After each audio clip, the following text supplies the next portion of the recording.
Hello everyone, welcome to my YouTube channel. आज मैं आपको NCERT maths class 6 page number 30 इसका क्वेश्चन नंबर 2 कराऊंगी। देखो बच्चे, इस पेज से यहाँ पर question number 2 is join a two other grid point in the figure. ठीक है, आपको यहाँ पर जो ये ग्रिड दिए हुए हैं, ठीक है, इसमें जो भी आपको फिगर दिया हुआ है, इसमें आपको ए को अदर ग्रिड पॉइंट से ज्वाइन करना है। ठीक है, एंड यहाँ पर एक स्ट्रेट लाइन से आपको उसको ज्वाइन करना है and then straight angle form करना है। ओके, सो यहाँ हमारा क्वेश्चन यही है, join a two other grid point in the figure by a straight line to get a straight angle. मतलब ये वाला जो हमें यहाँ पर पूरा जो ये दिया हुआ है ग्रिड, इसके अंदर जो हमारा पॉइंट ए है, इसको स्ट्रेट लाइन लगा करके आप करी एक स्ट्रेट एंगल बनाइए। ठीक है, what are all the different ways of doing it. ठीक है, आपको बताना है कि और भी इसको अलग अलग तरीके क्या होंगे इसको करने के। देखो बच्चे, आपने क्या फॉर्म करना है बच्चे, स्ट्रेट लाइन लगा के एक स्ट्रेट एंगल फॉर्म करना है। स्ट्रेट एंगल बच्चे, स्ट्रेट एंगल कितने डिग्री का होता है?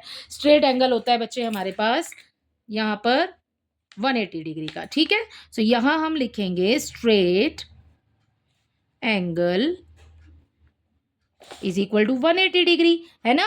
सो 180 डिग्री का एंगल। अब बच्चे, जब हमने देखा कि हमने एक लाइन लगाई और उस पर हमने अगर स्ट्रेट लाइन लगाई तो मीन्स ये एंगल कितने डिग्री का होगा? 90 डिग्री का होगा, है ना, सीधी लाइन। हम अब अभी तक मैंने आपको यही समझाया। ठीक है, सो यहाँ स्ट्रेट लाइन जब हम इसके ऊपर एक खड़ी रेखा लगा रहे हैं, सो यहाँ हमारा 90 डिग्री का एंगल फॉर्म हो रहा है। स्ट्रेट एंगल होता है बच्चे 180 डिग्री का।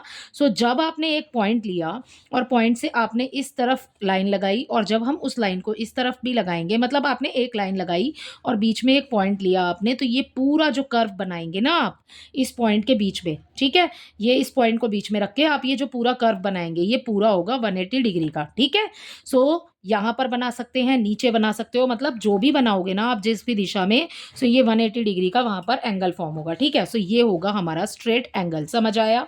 सो बच्चे, अब हमें ना यहाँ पर ये बोला है इसमें कि ए को ना आपने ज्वाइन करना है। तो इस ए को यहाँ पर देखो, हमारे जो पॉइंट्स हैं 1 2 3 बी बन रहा है ना यहाँ पर, सो यहाँ तक हम इसको कर देंगे अपना ज्वाइन। ठीक है, सो जब हमने यहाँ तक इसको मिलाया, सो ये पॉइंट को हम नाम दे देते हैं पी। ठीक है, सो अब देखो हमारा स्ट्रेट एंगल पूरा बन गया। ये जो पॉइंट है ना हमारा ए, यहाँ से लेकर यहाँ तक ये हो गया हमारा स्ट्रेट एंगल। ठीक है, या फिर यहाँ से लेकर यहाँ तक ये हो गया हमारा स्ट्रेट एंगल।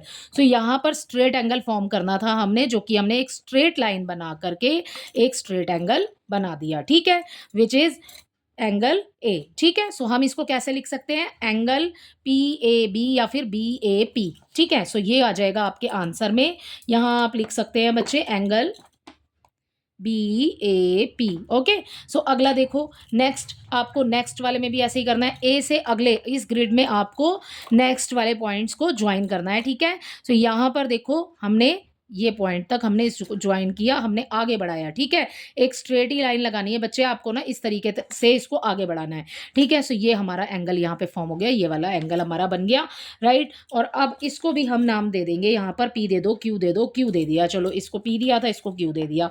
सो अब हमारा एंगल कौन सा बन गया यहाँ पर? बी ए क्यू या फिर क्यू ए बी। ठीक है, सो हम यहाँ पर बी ए क्यू लिख देंगे, हमारा नेक्स्ट वाला हो जाएगा। पहला वाला तो ये हो गया, ये हो गया हमारा दूसरा वाला। इसी के साथ आपका ये वाला क्वेश्चन होता है कंप्लीट। ठीक है, इसमें आगे बोला है व्हाट अदर वेज। बच्चे, तो आप इसमें ये देखिए कि आपने स्ट्रेट एंगल बनाना है। स्ट्रेट एंगल कैसे बनेगा बच्चे? 180 डिग्री का होता है। अगर आप ऐसे लाइन लगाएंगे तो 90 डिग्री का हो जाएगा। अगर आप ऐसे लाइन लगाएंगे सो हमारा एंगल यहाँ पर भी 180 डिग्री कंप्लीट नहीं करेगा। ठीक है, सो आपने ना इसी तरीके से लाइन लगानी है, तो स्ट्रेट एंगल हमारा कंप्लीट हो गया, बन गया। ठीक है, सो इस तरीके से आपने इसको पूरा करना है। इसी के साथ क्वेश्चन 2 होता है पूरा।